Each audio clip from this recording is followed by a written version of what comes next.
Well, the group stages are over, and now we are into the knockout stages of Euro 2020, played in 2021.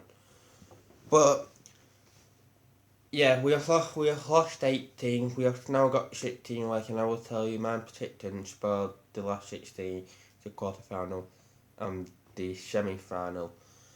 The first game we have got it can be played in Seville and Spain between Belgium and Portugal. So you believe Portugal a lot of support coming in from Portugal. But I did back Portugal to win the tournament at the beginning. I'm going to sit here and say they have been disappointing. I bought that centre back pairing of Diaz and Pepe will be solid. It hasn't been solid. Um, it took me back with Diaz when he played with Laporte earlier in this season, where he does struggle. Him and Laporte struggle. They're two same, not quick, both good at heading, non like sweeping, and they just got pegged back and back and back until Pep made a change. He actually Laporte and put in Sean Jones, and we all know what happened. And Portugal might do the same thing because they're just playing too. They're getting rushing behind, coming to the blind side of Diaz and Pepe out sweeping. To be fair, it's a bit of a mess at the back of Portugal. They conceded 6 goals in qualification. Okay, I know one was a penalty, but 5 off and play, that isn't good enough for a team who should win it.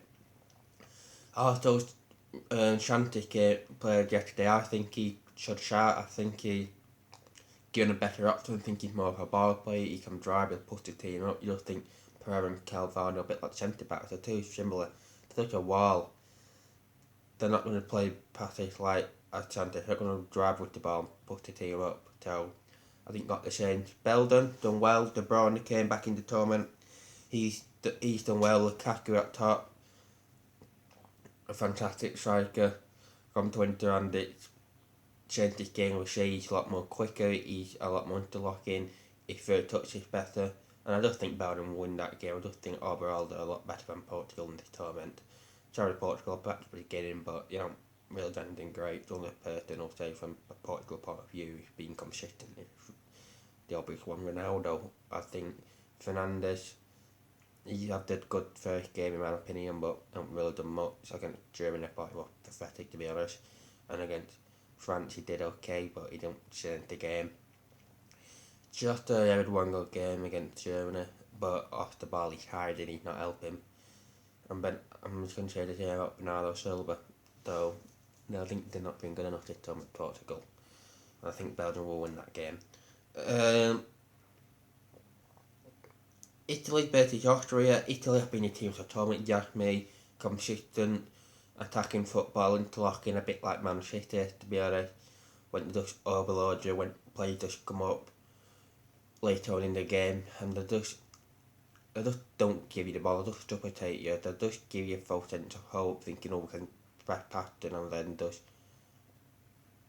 bomb you with men coming in from anywhere.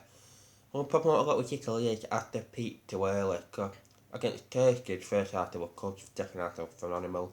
Against Switzerland, I heard they were really good. Against Wales, it was comfortable. The only problem I got with Italy is after peak too early. But against Austria, it should be an easy game, but it'll go to affect Austria don't lit up the tournament against the Netherlands, so really poor. And I'll expect Italy to win that game. France, Switzerland, a bit like the Italy obvious game. France only won one game of the tournament, but that lit it up. But it's Australia, so I wouldn't be worried. You got through a hard group. You got through a hard group. You topped the group. Players are coming in form for you. You know, again, Pogba's been brilliant this tournament. Griezmann looks sharp. Kante done well. Varane started the tournament well and Kimpembe struggled, but Varane pulled him through a bit like yesterday. Varane a bit like Saturday. Varane struggled at the beginning, but Kimpembe pulled him through. And yesterday, I thought they both were good. I think Lloris didn't really get tested. Okay, to conceded 2 penalties, but it weren't their fault. And I think they got the best defence in the tournament, and I think that will be a brilliant base for France. Varane's not good in the air, Kimpembe. If Varane's quick, he can sweep him. Ball can on the ball, ball got time, ball can control the play and give players like Pogba, Kante, Griezmann, and Mbappe shows that freedom because they know they've got that solid base.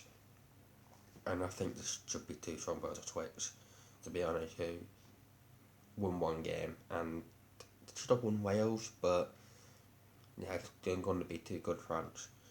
Croatia, Spain just got through, and you could argue Croatia just got through, so on paper it's not going to be a great game. I think Spain will win. I think they played well yesterday, winning 5-0, but to win the tournament, I think you can forget about them. Croatia played well against Scotland, but against Czech Republic and England, really disappointing, to be honest. But I think Spain win that game.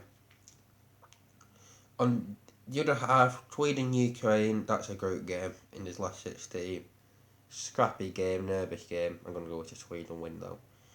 England-Germany, could argue the round to last 16. And I'm going to say this.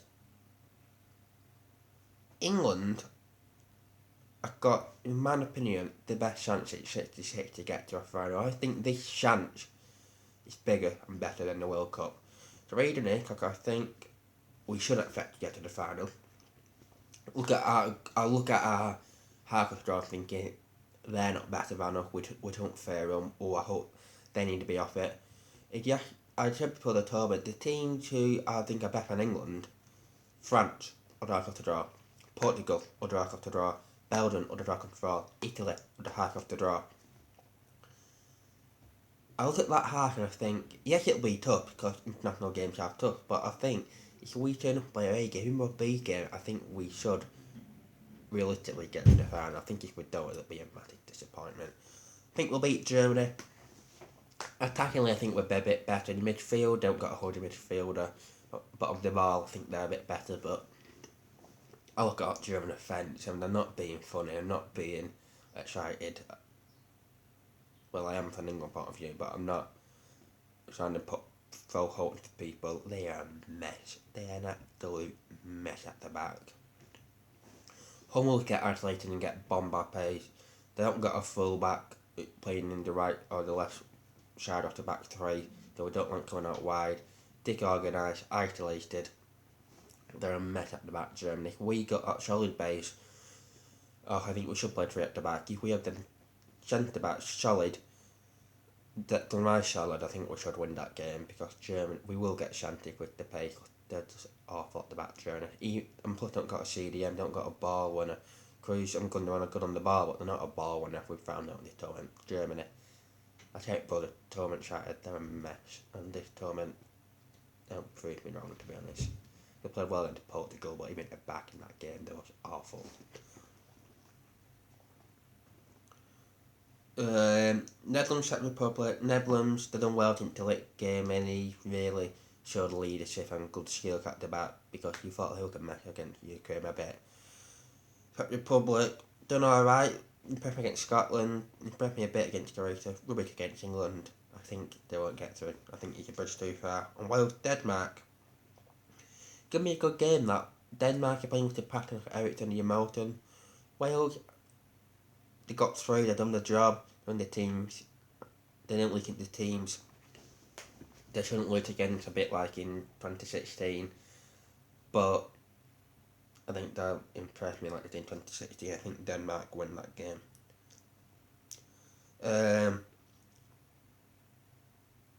So them and last 16 ties and what I think of them. No doubt they had part of the road it's upper right and got away with it again, but we can't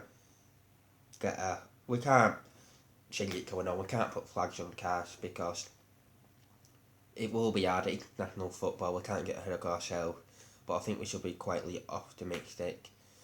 We have got a good chance, like I said, the best chance since we got to the final, but we need to turn up because teams we are playing, if we don't turn up, get that complacency, we will lose. But I think why it is better is, I think we're not relying on anybody. We're not relying on any other team, like what we do. We'll probably have unfair to get knocked out. We got the experience of playing at the clubs and the experience of 2018. And I think on our side to draw, we're probably the most organised. We've probably got the best base, we've probably got the best defence. And I think that's why we should be optimistic. But I won't start partying. I won't start singing it's going on. I won't start planning the final because it will be tough. But like what I said, I think if we play our game, we should beat Germany. Simple. Just like with their mess at the back, they're awful. But that Man City to the last 16. Who will win the Euros? Not Portugal. Like what I said, I think they've been poor. We needed to draw again. We got a bit of luck with the draw, like we said we needed. Can we take it? I think it's our best chance. I think if we kick the check off the World Cup and we don't get to the final of this tournament, we'll be kicking ourselves, let's be honest. But that Man City from the last 16. Let me know yours. And we'll see you on probably Tuesday night after England Germany.